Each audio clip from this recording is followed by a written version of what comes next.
Is Motor Girl the greatest comic ever written? Is Camelot 3000 even better? Is one of them 3,000 times better than the other? And if it is, it probably isn't the one you think. Or is it? Well, listen to episode 159 of the Campus Comics Cast to find out. My name is Scott Reed, and I am joined on this episode by Mike Atchison and Chad Schubert. And of course, if you haven't figured it out yet, what we're going to talk about on this episode are Camelot 3000 from DC, and then, of course, the 10-issue series Motor Girl by none other than Terry Moore. So I don't have anything else to say before we dive in. So anything you guys want to add? Let's dive. All right. So, Mike, I believe, since you suggested Camelot 3000, we're going to start there. So why don't you just take us away on Camelot 3000? All right. Well, thank you, Scott. That was a great introduction today. I'd like to preface my review or my synopsis of Camelot 3000 with there was something about this series in the 1980s, early 1980s, that hit the same resonance as the New Teen Titans, as Swamp Thing by Alan Moore, as maybe even later the Frank Miller Dark Knight Returns.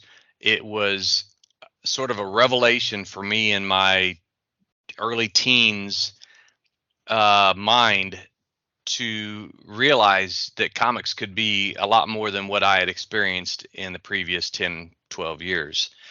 So this book, I recommended it because it had that feeling for me, and I hadn't reread it in, oh my gosh, I have no idea. It was a long time. But Camelot 3000 is a 12-issue limited series written by Mike W. Barr and penciled by Brian Bolland. It came out from DC, and it ran from 82 to 85. Part of that's due to delays in Bolland trying to keep up with the yard, because as we know, Bolland's a very intricate artist, and the last half of the series took a while for him to get out. It was also of note the first comic book series to be printed on Baxter paper instead of newsprint. And that became kind of a big thing with some of the other DC titles. In quick summary, King Arthur, Merlin, and several reincarnated Knights of the Round Table reemerge in an overpopulated future world of 3000 AD to fight off an alien invasion masterminded by Arthur's old nemesis, Morgan Le Fay. I was going to get a little bit into the background and creation, but that's like Wikipedia stuff. I'm going to get straight into the synopsis. I will say that, though, that this was, if I haven't said it already, this was Bolland's first major work in the U.S. You know, he was famous for a lot of his 2000 AD stuff. So primarily Judge Dredd at this point, right? Right. Okay. Yep. So in the year 3000, Earth is facing an alien invasion of unknown origins. Fulfilling an ancient prophecy that he would return when England needs him most, King Arthur is awakened accidentally from his resting place in the year 3000 by a young archaeology student named Tom Prentice. Arthur makes him his squire and later a knight. The two of them travel to Stonehenge to free Merlin, where he lies trapped by the fairy creature, and forgive my pronunciation, but I think it's Nynaeve. But I do know from reading all of these I'm a big King Arthur buff. This character is also known as Nimue.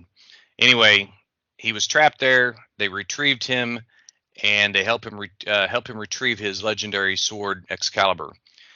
Arthur, Guinevere, and Lancelot are presented more or less traditionally as the familiar doomed triangle of lovers. Guinevere is reincarnated as an American military commander, while Lancelot is reborn as a French industrialist, and Sir Galahad is changed from an idealized version of the Christian knight to a samurai. Sir Percival is genetically altered into a monstrous giant but retains his gentle manner, and Sir Kay, the court churl and Arthur's foster brother, reveals that his characteristic obnoxious demeanor was in fact an affectation intended to reduce tensions between the other members of Arthur's court. Sir Gawain is reincarnated as a South African family man, and Mordred, who is traditionally depicted as the son of Arthur, albeit unwittingly through an incestuous relationship with his sister Morgan Le Fay. Instead, in this story, he's the bastard child of Arthur by way of Arthur's half sister Margos, as the result of the accidental incest.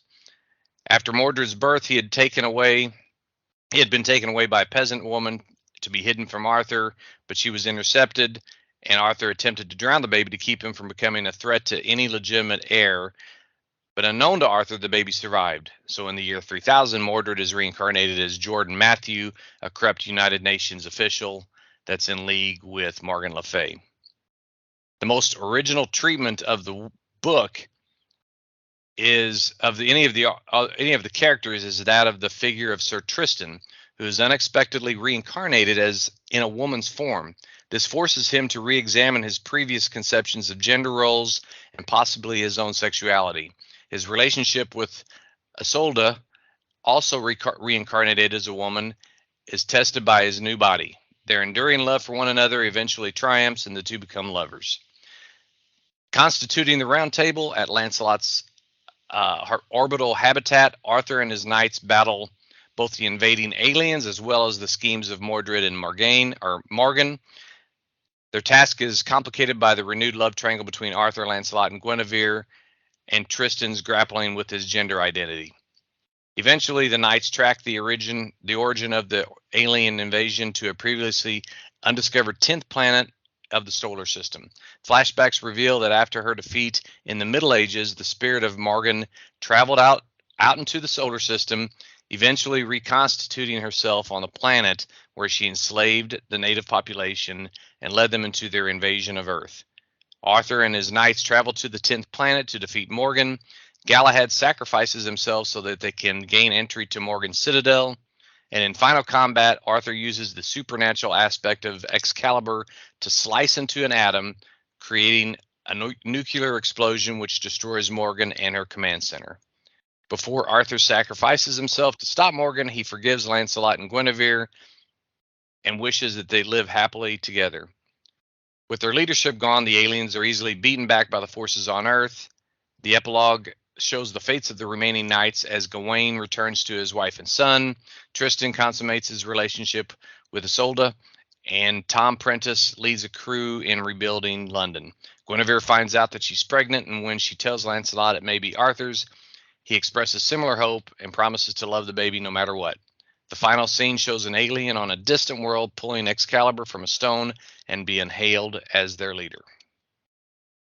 And that summarizes that 12-issue maxi series.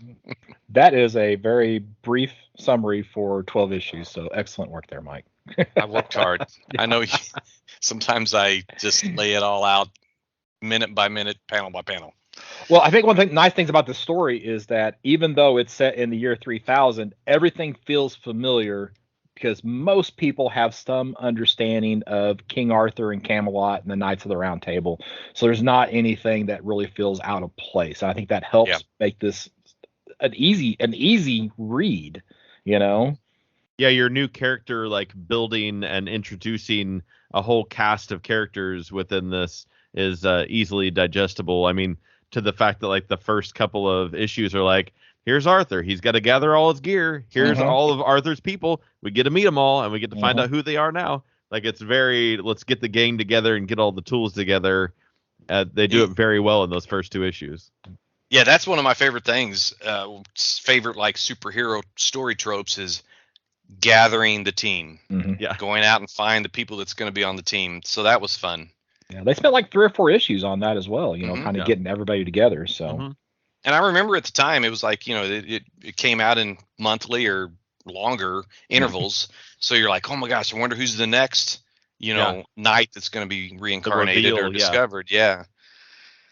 And one of the beauties of this, it's even though there are diversions from Sir Thomas Malory, you know, his writings on King Arthur, which he wasn't even the first, but it's consistent with the fact that over the generations and decade or centuries, different writers, different creators interpret things. They might accentuate one thing over the other. They might kind of diminish or even eliminate some aspects of the Arthurian legend to come up with a good story. And I've read a ton of these novels about King Arthur, and that's maybe that's part of the reason I like this. But and then again, I'm thinking, in the early 80s, I probably hadn't read any novels of King Arthur at the time, so this might have inspired me to go read all of those.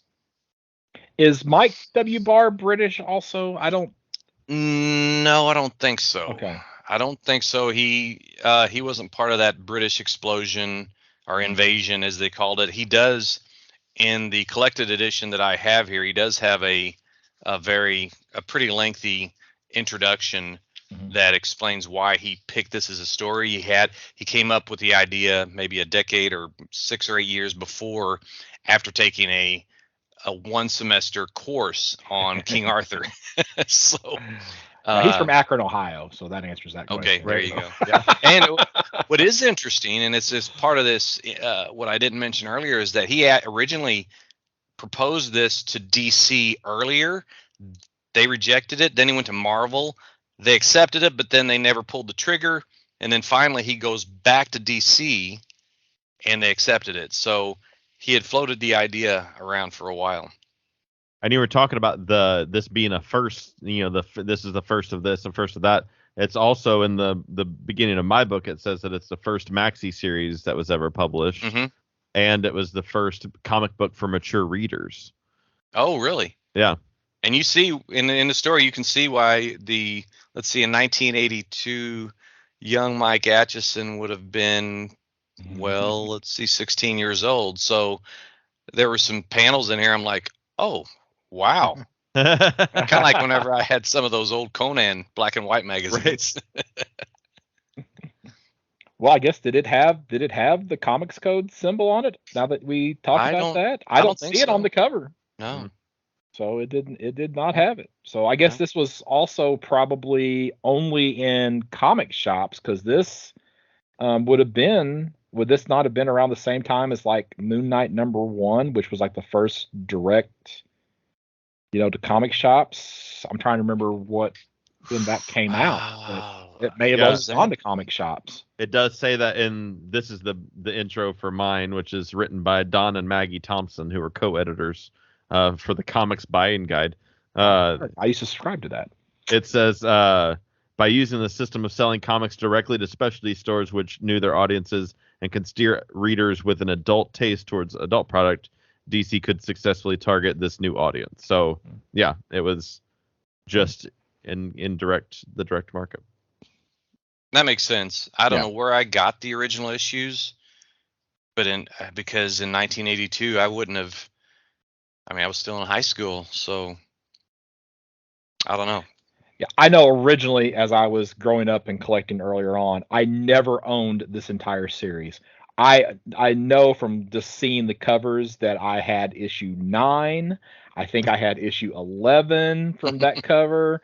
And that may have been the only 2 issues that I actually owned in my early comic career, and had never ever read to my knowledge, the complete series until now. So, and I have bought and given away and bought and given away this series a couple of times because. Oh, now I have owned the complete series since then a half dozen times, and always resold the entire series until I now have a copy of the series that was in my to-read pile that I can take out of my to-read pile now. It goes to show you that quality does not always equal value. Yes. It's great quality, but it's not a valuable book. You can get them pretty cheap, $1, $2 bins, or in a collected edition.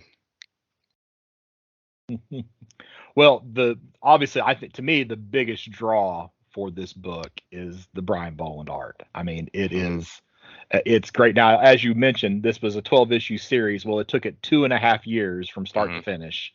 So you're looking at best every other month. Is when an issue came out. So it was not super timely, which I'm sure could lead to some frustration amongst readers at the time. But it was much closer to bi-monthly than monthly for sure.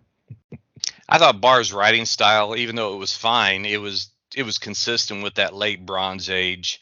Um, a little bit melodramatic in places, a little bit verbose in places. But you can also see how this book was groundbreaking. You just see topics that were never, despite aside from the art and the sort of mature nature of it. Um, I thought it was definitely new and inventive. And I can't think of a better artist at the time that could better sort of bring Arthur's majesty and Morgan Le Fay's evil beauty to life like that. And Mordred's creepiness. I mean, ugh. Yeah, I went into this thinking that the reading was going to be a slog. Like I remember sitting down and reading Squadron Supreme, which I think was a little after this, and that thing was so wordy. It took forever to get through that 12 issue series, and this went relatively quickly. I mean, in comparison, so it was not difficult to read. I think a lot of it was you had some base familiarity again with the character, so it wasn't like, who is this person? Right. What have they done? What is their relationship to these other characters? You just kind of knew it, Yeah. So that helped me tremendously. So yeah, so Mike Barr did a great job. Just there was enough verbiage, is that the right word, to to tell the story, but it didn't go too far over the top for me. So I agree completely, and the artwork, like you said, made it flow super well. This was definitely a good one to suggest. I was entertained throughout the whole thing. So I'm putting you on the spot, Mike. Is this the first time in DC that Tristan we have the female version of Sir Tristan the Shining Knight? Or is that something that was played around with prior to this? Because we know later on, and when we get to like the New 52, right, Tristan is gender swapped. Then even in that Grant Morrison Shining Knight series, it's the gender bender, version. Do you know? Is this maybe the basis for that? Two different characters, buddy. Two different characters. There's in the yes Demon Knights. Yeah, but yes or no, but okay, but the Shining Knight with the winged horse. Justin. That's okay, all right. Okay. It's Sir Justin. Well, yeah, it's. I mean, you almost had me like commenting like, oh my god, but I see the confusion because the names sound alike, Tristan and Justin. Tristan and Justin. Yeah, you're right. Okay, I got Justin, my names messed up. Yeah, but no, I mean that's a great point, but because this is probably, when we were talking about groundbreaking earlier, this is maybe the most groundbreaking aspect of the book. But anyway, first of all, let's say Sir Justin, separate character from the 40s, Seven Soldier of Victory, but then reinvented under Morrison and then subsequent writers like Paul Carnell as being either gender neutral or undecided or whatever. Right. Tristan and Isolde, I always try to remember how to pronounce this. They're just one of those. They're like a Romeo and Juliet of the Arthurian legend. And they turned it on its head because of all this reincarnation. Tristan reincarnates as a woman and then struggles with, wait a second, am I a man? Am I a woman? I'm in the body of a woman. Even for the early 80s, I thought they did a pretty good job of managing that, So, and I think they ended it well too, being comfortable, Tristan being comfortable instead of, being lured by Morgan Le Fay to, magically turn her into a man and tempting her with that if she is traitorous to Arthur. She at the end embraces the body she's in, but is still in love with a woman and does all that. So, it was cool. Yeah. And I even wrote here, I thought this was going to be the question you asked, Scott. Was this the first time that two women kissed? in a comic No, book? that would not No. be a question that I would ask. Sorry. Oh, that was. Well, I wrote it here because I got to thinking as I reread this. I'm like, this is 1982, so I don't know. I didn't even really look it up either afterwards. So You just asked the question and then Yeah, rhetorically ask the question that to myself, you hope somebody answers for you. yeah, somebody. email us at Yeah, there you go.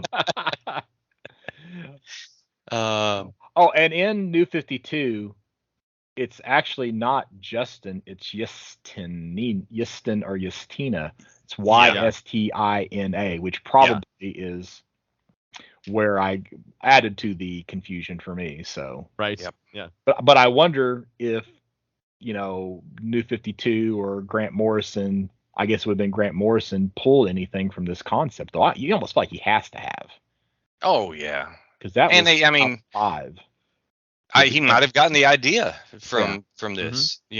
That's a question I bet that should have been asked of him in some interview somewhere along the way. I tell you what, if we can get him on the show, we will definitely ask him. Yes. So, did you steal this Grant. item? Can I call you Grant? There were a couple little things that I didn't like. This Owen McAllister was sort of a antagonist. He was the original. He was getting ready to marry the woman that reincarnated from Tristan. I forget what she was named, Amanda or something like that. Anyway, she stood him up at the altar because she realized she was reincarnated Tristan, and Owen becomes a bad guy. But the way he's written to talk, it sounds like he's not Canadian but Scottish or Irish. He keeps saying ye this and ye that, and I'm like, no, that doesn't. If you were to say something like "take off," something like, a boot.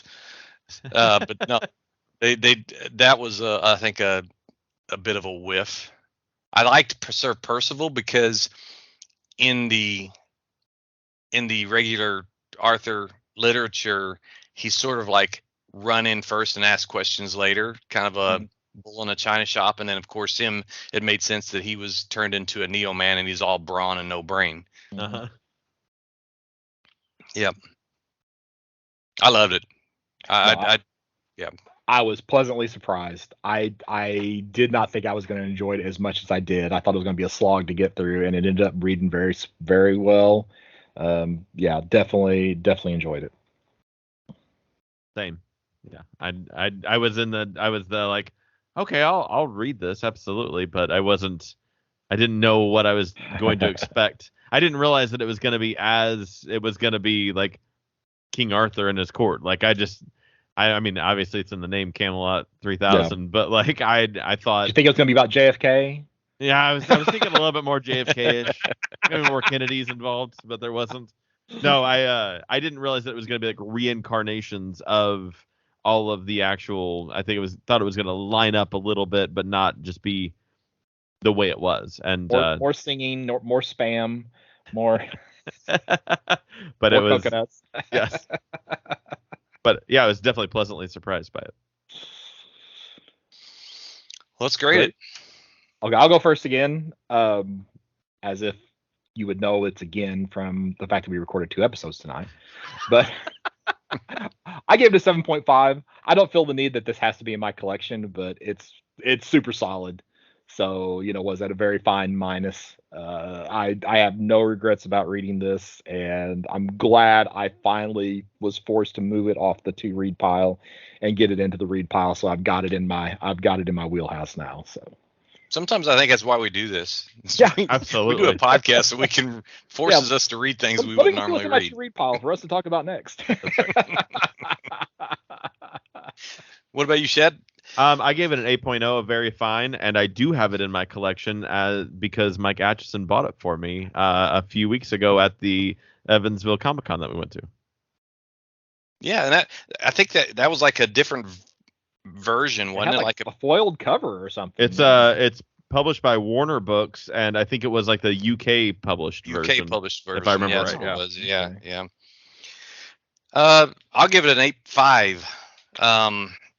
It's not quite at that near mint stage, but it's It's at a very fine plus. It's about as good as it's going to get that's just in your collection. And yeah, I have to give it because there's a couple of small defects, but it's still top shelf material.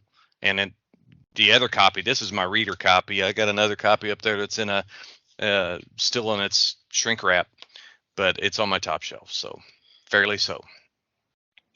All right. So up next we have Motor Girl, which is a 10-issue series written by Terry Moore, published by Abstract Studios, which of course is Terry Moore's own label. Terry Moore did the writing, the pencils, the inks, and the letters for this book, as he does for many of them. The only thing that he basically didn't do in this one was the colors on the covers. So I guess before anything you want to say initially before I jump into the synopsis? Nothing I can think of. Okay. Mike? Nope, No, okay. I just at first I thought this was just a single 5-issue volume, but I'm glad I asked because I would have gotten to the end of the first volume and go, oh, I need to get the second one. Yes, but being 10 issues and it needed 10 issues, I think. Yeah. Mm-hmm. And it's so often when you get into a story like this, it's like you feel like sometimes they drug it out to fill a certain amount of space. Yeah. And I'm like, oh, I could actually use a few more issues of this. Is where I'm at. Definitely. It's kind of one of those where I don't know, maybe it's just the right length to make you want more, Yeah. So yeah. But we'll talk about that later. So, all right. So we have Sam. It's our main character. Sam is an Iraqi war veteran who she now lives in this junkyard with her guerrilla friend, Mike. Not to be confused with Mike Atchison, and is working for Libby as a mechanic, yard sale salvage, and tow truck driver, just whatever needs to be done. All right, we also have this individual named Mr. Walden, who is basically looking to buy Libby's junkyard. Now, Mr. Walden tries everything in his power, including money, intimidation, finally brute force, in an event to convince Libby to actually sell the junkyard to Mr. Walden. But ultimately, Libby's not going to sell unless Sam is okay with her selling it to Mr. Walden. Now, while all of this is happening, we have some interesting things that are going on with Sam, including her being repeatedly visited by aliens that have these UFOs that are in need of repair. And that just goes along with the fact that she has a talking gorilla with her, and the fact that nobody can see the talking gorilla but Sam. But we have this other thing going on with the aliens where there's actually leftover evidence that the aliens might actually be around, like the handiness of one of the aliens and the oil handprints on her behind after their first encounter. But as we go through, and this is honestly the most important and most interesting part of the story, as the story progresses, we learn that Sam not only survived multiple tours of duty in Iraq, but also was the victim of and survived 2 bombing attacks. And then after the second bombing attack, spent several months as a prisoner of war, where she was tortured, beaten, and used for propaganda purposes by the insurgents in Iraq. During one of the bombings, actually, let's talk about the first bombing. During the first bombing, there's a bomb that is attached to a child. And as Sam is trying to, Sam has to leave the child. And Sam is given the child's pet gorilla, okay, which is an important point for where the origin of Mike in this story. As she is leaving that building to go get wire cutters to actually set the child free, that bomb explodes. And then she spends some time in a military hospital. She's supposed to be taken out of the country. And then her transportation basically to the airport is blown up by an IED. She survives, but that's where she is captured. So during one of those instances, there is a piece of shrapnel that actually lodges itself near her brain, which is causing her regular headaches and ultimately will result in her death if it is not operated on. As the story itself nears its conclusion, Mr. Walden ends up setting up camp near the junkyard so that he can get a jump on trying to capture any aliens, and ultimately Mr. Walden takes things a step too far against the aliens, which ultimately results in his death. Now, we don't normally do this, we assume that people say spoilers, when they go into these, but I'm actually ending the synopsis there because I don't want to. You have to read this story. I don't want to spoil the ending for anybody. I basically took you through probably the first 9 issues, really, really roughly, but the take it home moments are in issue 10. And you have to read 1 through 9 to get that payoff in issue 10. And I just don't want to ruin it for anybody because it resolves itself flawlessly in issue 10. And if you any question that you could have about what's real or what's not real is answered in the final issue. Mm-hmm. So initial thoughts from the two of you. Go ahead, Mike. I don't think we've ever had 2 books that we've read in the same episode that were as good as these 2. And it might be, this Motor Girl, I think, even pulls up the Camelot 3000. I read this at least 2 times. Once, once when I was on one of my trips, and then once on the plane. And I'm like, I can't. I mean, this isn't even like, this is so enjoyable to read. And I kept catching myself just looking at the art.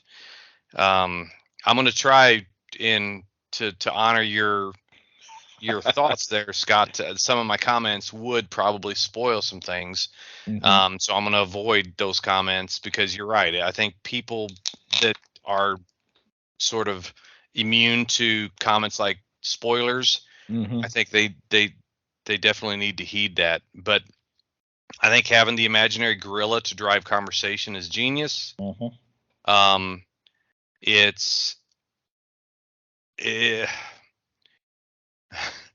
can't. I'm really scanning my notes here.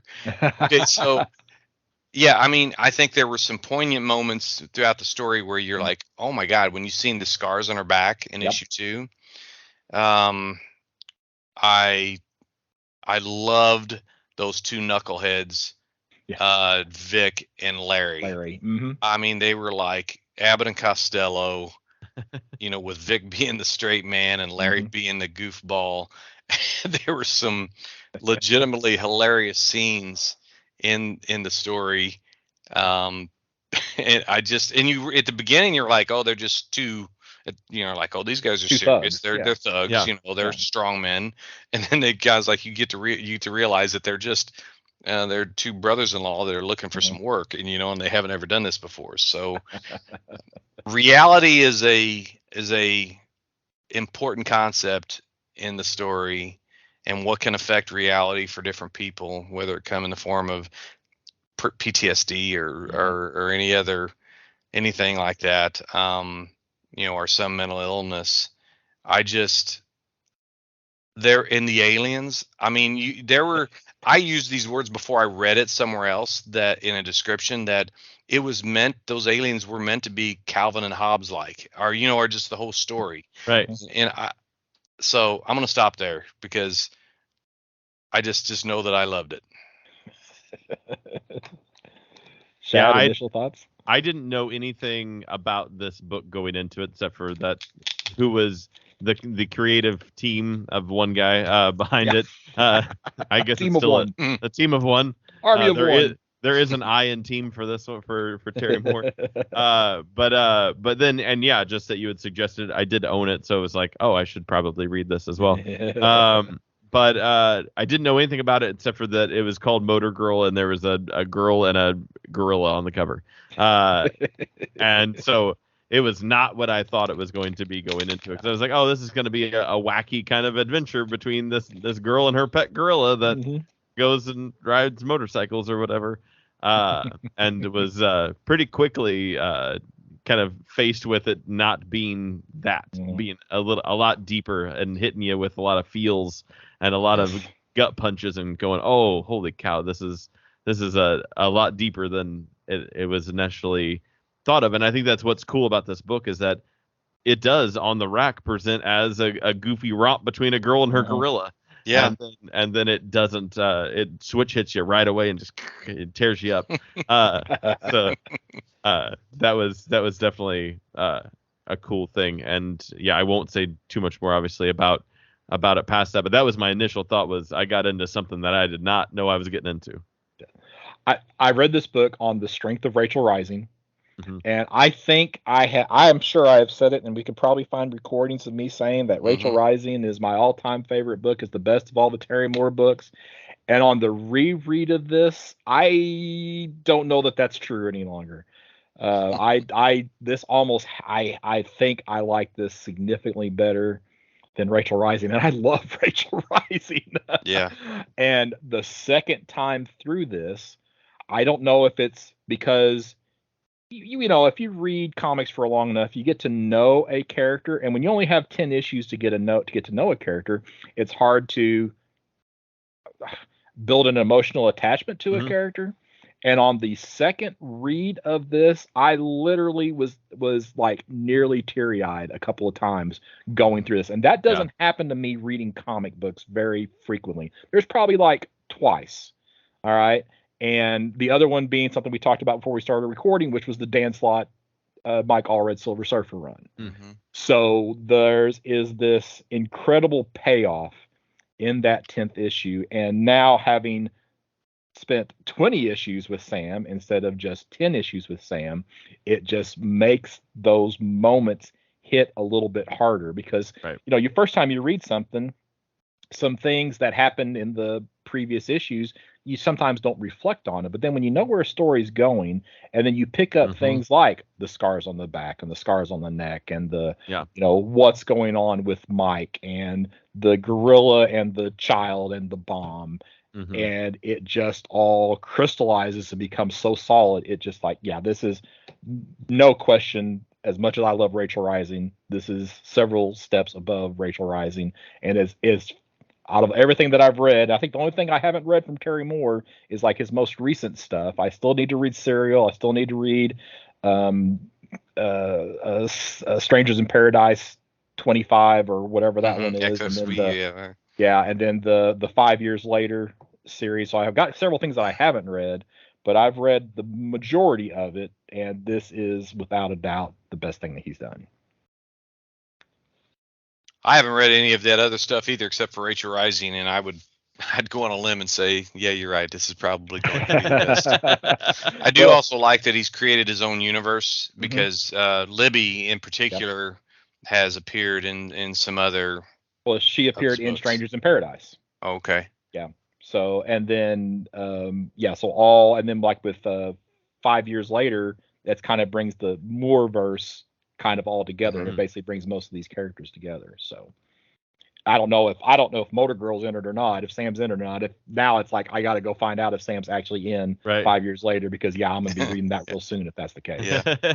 So she was kind of she was tough. Yes. She could kick some butt. Oh yeah, and did multiple times. Yeah. Yes. I love that.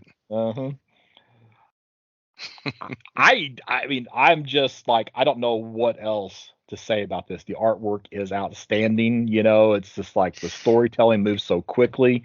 You know, there are so many panels without words, but it's like you're not losing anything. It's excellent storytelling. Yeah. It is just so good.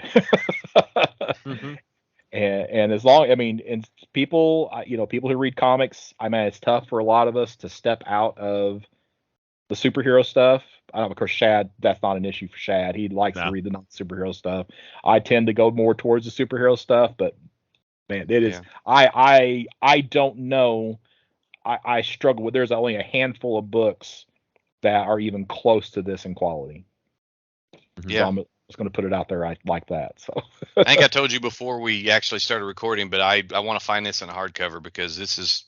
It's kind of like two tiers of top shelf. You got your just top shelf, and then you get your hardcover top shelf. Yeah. So I definitely want to find that because it's something I want other people. I want to be able to hand it to them and say, "Hey, read this and give it back to me."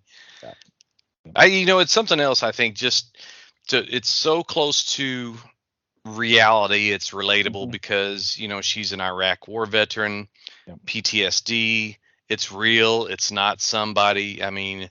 It's not somebody that's just playing it up. In fact, she's trying to deny it, and the it resonates a lot. And gosh, I had not read any reviews of this by any kind of critics, so I'm anxious now to kind of just to read up on it. Well, when we reviewed like what Sheriff of Babylon, right? Mm-hmm. And one of my complaints about that was, well, it's like reading the news in comic book form. It's just a little bit too real. Mm-hmm. I'm going to say that this is real, right? But it's presented in a different fashion where it's not something that you could read in the newspaper. Yeah. It's presented in a different way, but it's very real. Yeah. Yeah. Oh, I'd put this as a notch above Sheriff of Babylon. Oh, well, yeah, I'm not because like one of my complaints about Sheriff of Babylon was the fact that it was like reading a news story at the time, whereas this is obviously not like reading a news story. Yeah. There's no aliens and talking gorillas in Sheriff of Babylon, but that doesn't make it where it's not as real ultimately. Yeah. As Sheriff of Babylon, even though you don't see just realism in different forms. Exactly. Yeah. So it tells a very real story. Great stuff. I grade it. Let's grade it. You want to talk more about it? I could keep talking about this. If I talk any more about it, I'm gonna spoil something, and you're gonna be like, "Gosh, darn it!" Yeah, I know. And it's like it's so tough. It's like, do I really want to talk about the ending? I really do want to talk about the ending, but I don't want to ruin that ending because that hits you right. And if you know what happens in 10 before you start issue 1, I think it takes a little away. Yeah, so absolutely. And I'm usually not an anti-spoiler guy, but man, it's only 10 issues. People read it. The 2 people who are listening to us, you need to read it. Me. Hopefully there's a couple more. Yeah. I'll grade it first. Okay. I'm going to give it, this is what I call the default grade whenever I'm putting something into my CLZ database. The 9.4. It's a near mint, straight near mint, not near mint minus, not near mint plus. It's probably the highest grade I've ever given to a book that we've reviewed. And it probably could go a little higher even, but it's just, I just have to land on something. I'm afraid to grade it too much higher, but 9.4, near mint. Chad, go ahead. I gave it a 9.2, a near mint minus. Same thing. It's like, what do you land on? And I try not to, stray too far away once I hear other people's grades. But yeah, I gave it a 9.2. Okay, I've not done this. I did not think I was going to be at this grade going into this. I have never graded a book this high. That includes things like, Daredevil Born Again and some of the things that I remember as being incredible that I have read before. But I am going to hit that 9.8 mark on this book. Wow. Because there are only a handful of comics that can hit that score, and I think this is one of them. That's awesome. This is just like having read it now twice, and I'm probably going to reread it again here shortly since it's already, since I just bought it, right? Again, I'm going to read it again, and I'm probably going to go out and pick up a graded copy of the first issue to have in my collection and to go with the trades and the individual issues. And yeah, it's just, and I think it's, I do think it's that much better than like Camelot 3000, which is solid, but man, this is just dramatically better than even Camelot 3000. I think I gave Rachel Rising like a 9 or a 9.2. I'm kind of going off my memory on that. So that's just how good I think this book is. So I'm gonna land on the 9.8 for the first time. All right. I almost waffled and went 9.6, but nope. I put 9.8 down on the page, and I'm sticking with it. You got to go with your heart sometimes. Yes. And it's we're not exactly, we don't have like a grading. We have a grading scale, but we don't have like definitions of, we're not that strict. We go with how we feel after we read something. And I would agree with you. I probably could have gone a little bit higher too, but I think, this was, like I said earlier, this is I can't remember ever having an episode where I liked two books this much. It's kind of like that joke that you see when there'll be somebody will post a 9.6 graded book and a 9.8 graded side by side, and they go, spot the differences. Yeah. And the sub thing says there aren't any, right? Yeah. So once you hit that level, it's tough. But oh gosh, this is so good. And everybody, I'm actually going to try to convince my wife to read this. Okay. So, and she doesn't read comics, so I don't know if I'll get very far with that, but I'm going to give it a shot. Good call. All right, so Shad, what do we have coming up on episode 160? 160, yeah, 160. We have previews coming at you. And if somebody wanted to reach out to you, Shad, how would they do that? You can find me on Facebook at Shad Schubert. That's ShaadSchubert. And Mike, what about you? Well, unless you email one of us, any of us, at the podcast at birdcomics.com, you can also reach me on Twitter at MikeAtchison5. And I'm Scott Reed. You can find me at burgcomics.com, burgcomics.com, and find links there to all my social media, eBay store, and we will be back soon with another episode. All right, so I'll go first since I've got my app open and ready to go. So we forgot to do a CLZ shake, and that's my fault. So I'm going to get my phone where it's visible with the reflection. I don't know if that's going to happen. And shake my phone. And look at that.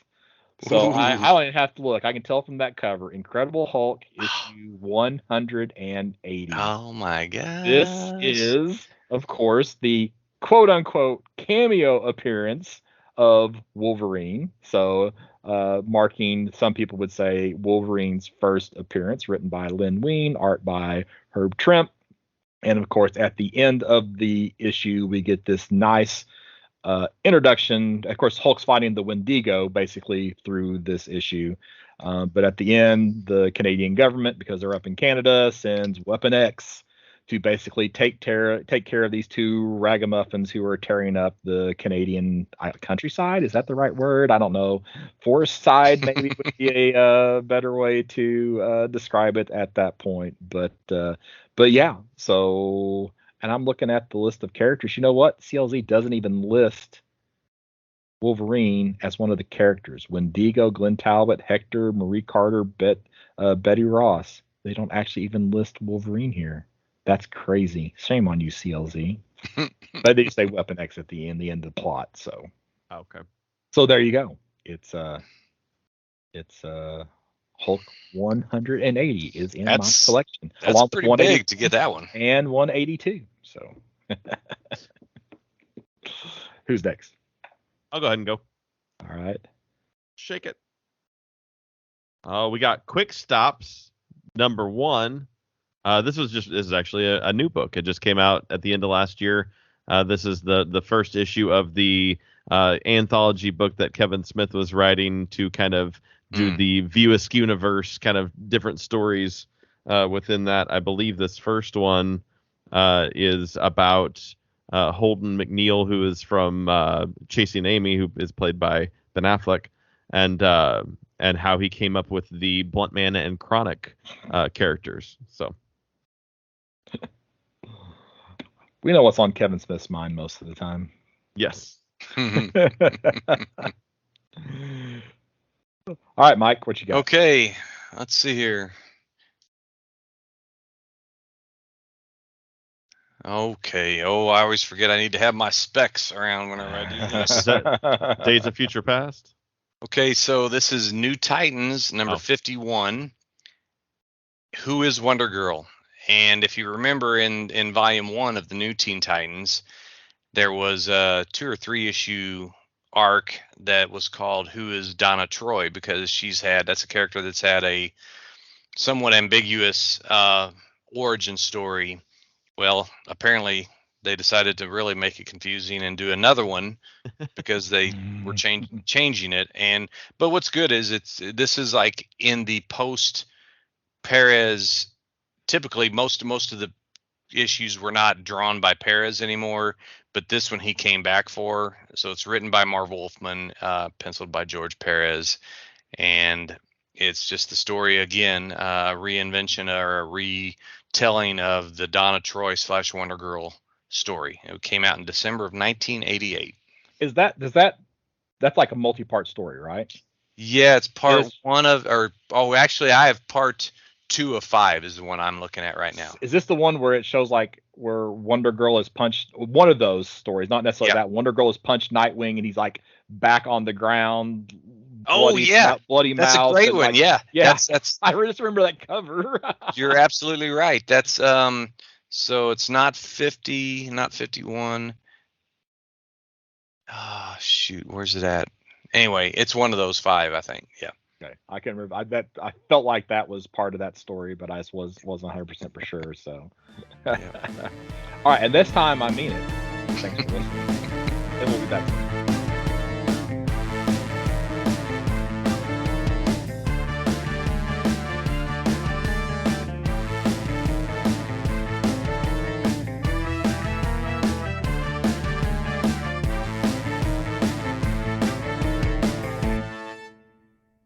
Did they fix the statue?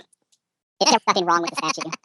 Somebody told me the head fell off. Oh my gosh, Mike. No, seriously. That was a joke. No way. Yes. There's this ridiculous Metropolis such and such page. And it was so windy that day, that was the joke. The wind blew the head off the Superman. Somebody took it seriously. A lot of people did. Wow. I didn't see the post. I just heard somebody say it. The freaking head fell off. Like, oh, that's bad. No.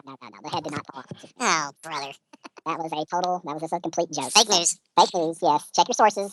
You know, be for sure. It's not like I just asked. I knew I could ask you guys in confidence. Right. No, that's recorded. Guess what our stinger is? He's got his stinger. He's got his stinger. Hot dog. It's recording still. Yes. Shoot. Man. Glad I can provide those. All our high-pitched voices, they won't know who actually asked the question, so I'm not going to say it was Mike Atchison that wanted to know if the head is going off with the Superman statue. Oh, did that get recorded? Oops.